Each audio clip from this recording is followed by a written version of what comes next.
Hemm bżonn li s-sistema edukattiva ta' pajjiżna tindirizza n-nuqqasijiet li jeżistu fid-dinja tax-xogħol fejn għandna persuni li ma jikkwalifikawx għax-xogħol li għandna bżonn u oħrajn li l-ħiliet tagħhom m'għadhomx bżonjużi. Iddikjarat dan Dolores Bonici, President tal-Assoċjazzjoni ta' min iħaddem l-MEA, li tkellmet fit-tul dwar il-ħaddiema barranin f'pajjiżna. Hija nnutat kif dan qed iġib miegħu problemi bħal huma t-traffiku, problemi ta' parkeġġ u ffullar bil-konsekwenza ta' żieda fl-istress fil-ħajja ta' kuljum. Fost oħrajn is-seminar bit-tema nassistu lin-negozji żgħar jilqgħu l-isfidi tal-lum kien indirizzat ukoll mill-kelliema tal-Oppożizzjoni Kristi De Bono li appellat lill-Gvern biex jassisti lin-negozji ta' daqs żgħir u medju jew kif huma magħrufa bħala SMEs.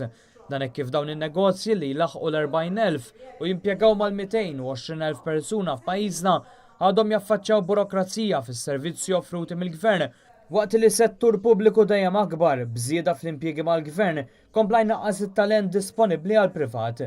Kristi De Bono appellat ukoll għall pjan tal-Gvern biex jassisti lill-SMEs biex japplikaw u jakkwistaw fondi tal-Unjoni Ewropea, xi ħaġa li tinvolvi proċess komplikat u li jirrikjedi ħafna ħin iżda li m'għandhomx riżorsi biżżejjed għalih.